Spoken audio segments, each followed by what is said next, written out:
Halos makalipas ang pangatlong sona ni Pangulong Ferdinand Marcos Jr. ay sariwa pa rin sa puso at isipan ng mga mamamayang Pilipino ang kanyang talumpati na tumagal ng halos 1.5 oras. Marami ang natuwa, may mga nagalit at may mga absent. Mas maraming mga katanungan ngayon, pero sa mga katanungan yan, mayroon nga bang nasagot? Andito kami para alamin kung ano ba talaga ang estado ng ating nasyon, matatag ba ang Republika, nagbabago na nga ba ang Pilipinas? Sa kabila ng magarang kasuotan at nagpoprotesta ng Pilipino, ano nga ba ang nilalaman ng pangatlong sona ng ating Pangulo? Sinimula ni Pangulong Marcos ang kanyang talumpati sa pagbibigay tuon sa agrikultura ng Pilipinas. Kasama rito ang mataas na presyo ng mga bilihin gaya ng pagkain, lalo na ng bigas. A hard lesson of this last year has made it very clear that whatever current data proudly bannering our country as among the best performing in Asia means nothing to a Filipino who is confronted by the price of rice at 45 to 65 pesos per kilo. Sa kabila nito, iniulat ng Pangulo ang patuloy na pagsuporta ng administrasyon sa sektor ng agrikultura para matugunan ang target ng gobyerno na maabot ang 97.5% na rice efficiency para sa bansa pagsapit ng 5 taon. Dagdag pa sa mga idinetalyan niya tungkol sa produksyon ng bansa ang mga naitulong na sa mga mangingisda. Para naman sa mga mangingisda, mahigit 500 milyong fingerlings at 3,000 mga bangka ang napamahagi. Nakakatulong din ang mga ginawa at inayos ng mga fish port at cold storage upang masuportahan ang kanilang industriya.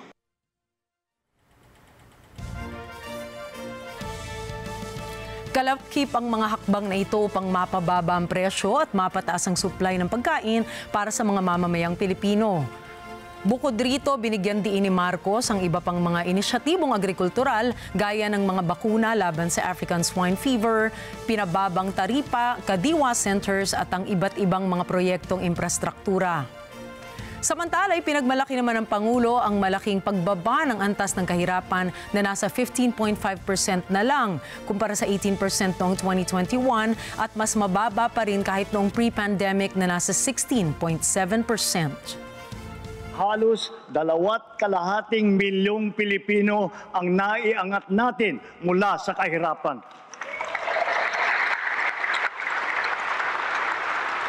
Kasabay nito, nabawasan ng lagpas 1,700,000 ang bilang ng mga Pilipinong walang sapat na pambili ng pagkain.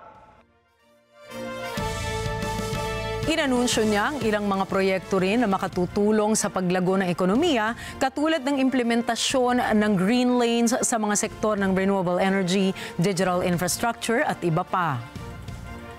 Sa aspeto naman ng edukasyon, iniulat ni Pangulong Marcos ang pagsasabatas ng Republic Act 11997 o Kabalikat sa Pagtuturo Act. Ang batas na ito ay magbibigay sa mga guro sa mga pampublikong paaralan ng teaching allowance para sa mga kagamitan sa pagtuturo. Binigyan diin rin ni Pangulong Marcos ang importansya ng kalidad ng mga guro at mga estudyante sa Pilipinas, lalo na mga institusyon na umabot na sa World University Rankings. As further evidence, 87 of our higher educational institutions have now made it into various world university rankings. 51 of them are public universities or colleges. Pagkatapos ng ilang bahagi ng talumpati na nakatuon sa malumanay na mga paksa ng pamamahala, iginiit ng Pangulo ang tagumpay ng kanyang tinatawag na bloodless war on drugs. Ayon sa Pangulo, nasabat na ng mga otoridad ang mahigit 44 billion pesos na halaga ng iligal na droga at ang pag-aresto sa mahigit 97,000 na mga konektado sa krimen sa droga. Ipinagmalaki rin niya ang pagbaba ng 32% ng drug-affected na may mga barangay sa bansa. Binigyan din pa ni Marcos na hindi kinakailangan ng extermination o kahit anong karahasan sa pakikipaglaban ng administrasyon sa droga. Sa National Defense ay naging consistent ang Pangulo sa kanyang posisyon sa paghahanap ng mas mapayapang paraan na mapahupa ang umiigting na tensyon pagdating sa seguridad ng teritoryo ng ating bansa sa pamamagitan ng diplomasya at pag-alinsunod sa patakaran ng international community.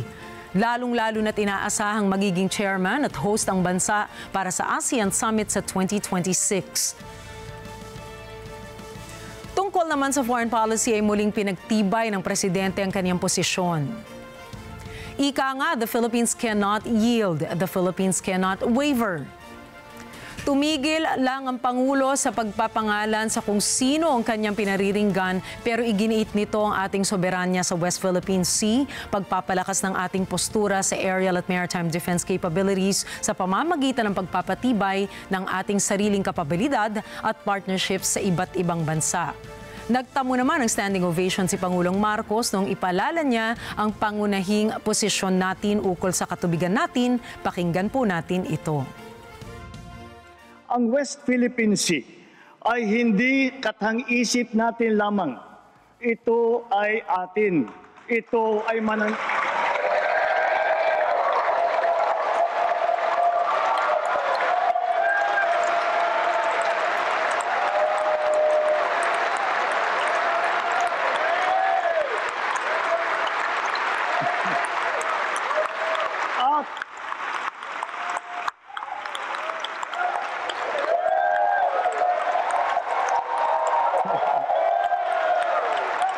At ito ay mananatiling atin hanggat nag-aalab ang diwa ng ating minamahal na bansang Pilipinas.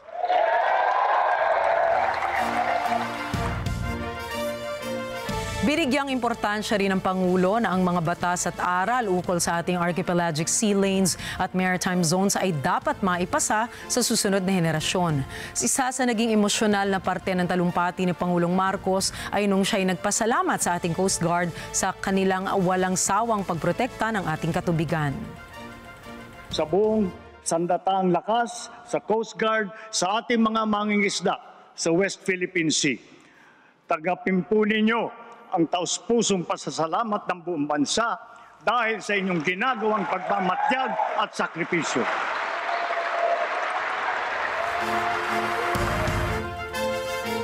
Ang pinakaaabangan naman ng lahat ang posisyon ng presidente ukol sa naglilitawang pogo na nagsisilbing malaking lamat sa ating bansa na nagiging kuta ng krimen.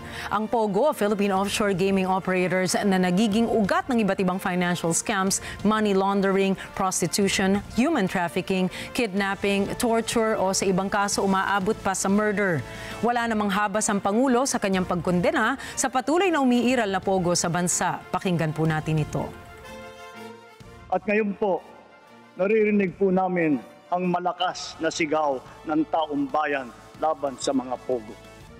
Disguising as legitimate entities, their operations have ventured into illicit areas furthest from gaming, such as financial scamming, money laundering, prostitution, human trafficking, kidnapping, brutal torture, even murder. The grave abuse and disrespect to our system of laws must stop. Kailangan nang itigil ang panggulo nito sa ating lipunan at paglalapastangan sa ating bansa.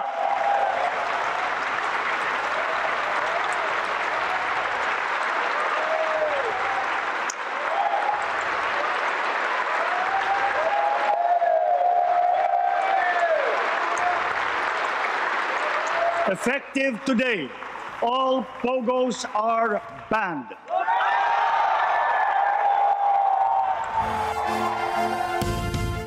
Inatasan din niya ang PAGCOR na ipatigil na ang operasyon ng mga pogo bago matapos ang taon.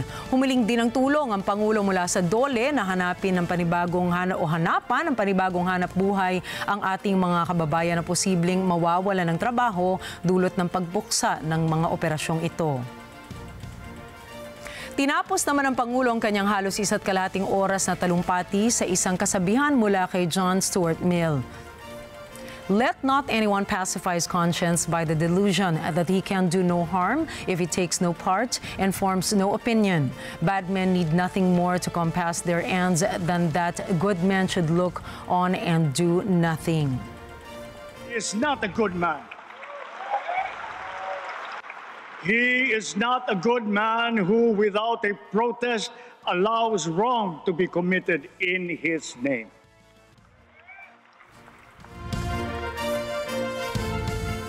Mahalin ang Pilipinas, mahalin ang Pilipino. Yan po ang naging huling pahayag ng ating Pangulo sa pagtatapos ng kanyang State of the Nation Address. Walang takot at walang kinikilingan, walang kulay at walang pinapanigan. Tayong mga Pilipino ay hindi ipinanganak kahapon. Ilang pangulo, termino at sona na bang dumaan sa atin? Alam na alam natin na ang mga salitang puno ng mabubuting intensyon at ang mga pangakong binitawan ay hindi nagiging kanin o ulam sa hapagkainan. Ang pag-asa ng ating bayan ay hindi nakasalalay sa mabubulaklaking mga salita, kundi sa mapanindigang paggawa na ayon sa mga ipinangako.